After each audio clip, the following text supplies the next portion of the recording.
जो किस पे लॉक लगा दे, ताला लगा दे। क्या कहते हैं? बारी मथे धृत हो सिकता ते बरुते, बिनु हरि भजन न भवतरिया, यह सिद्धांत अपे।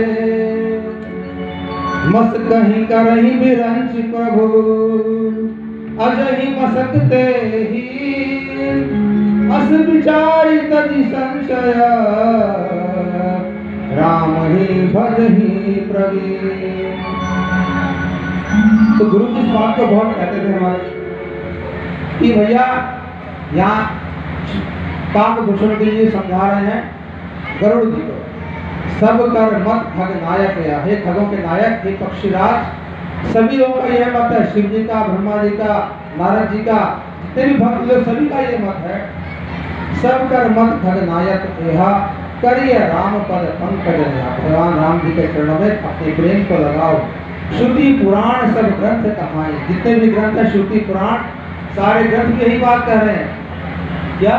रघुपति भक्ति बिना सुख नहीं।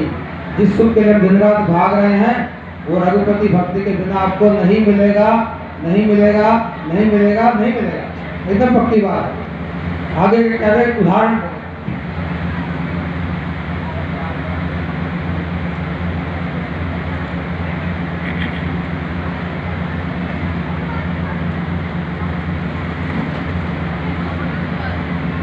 तो यहाँ पे आगे क्या कह रहे हैं? कमठ पीठ जा वहीं करो बारा, कछुए के पीठ के ऊपर बाल उग जाए। तुलसीदास जी कह रहे हैं कभी कछुए के पीठ में बाल उगते नहीं, बड़ा कठोर होता है, लेकिन तुलसीदास जी कहते हैं अगर उग भी जाए तो मान सकता हूँ। बंध्या सुत बरु काहू ही मारा। अगर कोई ये बात आपके मुख से कहे कि ये बांझ के बेटे ने किसी को मार दिया, कभी हो सकता है? अरे बांझ जिसका बेटा है इसको बांझ बोलते हैं।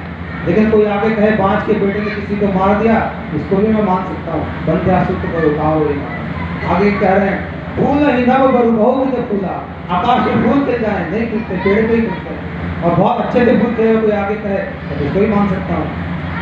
जीवन लह सुख हरि प्रतिकूला, लेकिन भैया जीव भगवान के प्रतिकूल होकर कभी भी सुख नहीं पा सकता, ये पक्की बात है, ये नहीं मानना। तो तीन उदाहरण यहाँ कहते हैं। आगे क्या कहते हैं? दिशा जाय बरु मृग जल पाना।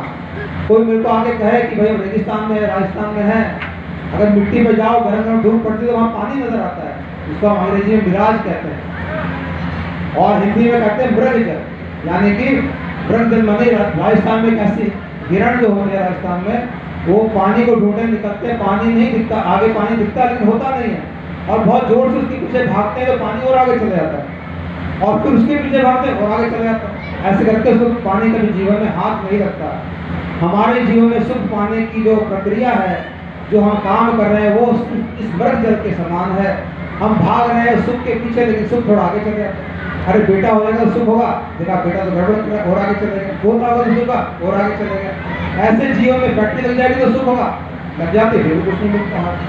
तो ऐसे हम लोग मृग जल से अपनी प्यास बुझाने की चेष्टा कर रहे हैं, जो कभी भी बुझेगी नहीं और अंत में मृग जो है अपने प्राणों का त्याग देता है इस गर्म रेगिस्तान के बीच में। तुलसीदास जी कहते हैं अगर कोई ये बोले कि मृग जल से उसकी प्यास बुझ गई, ये भी मैं मान लूंगा, चलो मान लिया। और आगे कहते हैं बरु जाम ही शीश बिछाना, कछुए के खरगोश के सींग उग जाए, खरगोशी के सींग नहीं होते, ये भी मैं मान लूंगा। आगे क्या कहते हैं अंधकार बड़े रवि ही नसावे। अगर अंधकार जो है सूरज को घेर, जहाँ सूरज वहाँ अंधकार होगा नहीं, लेकिन अगर कोई कहे कि अंधकार पूरे सूरज को घेर ले तो ये भी मैं मानूंगा।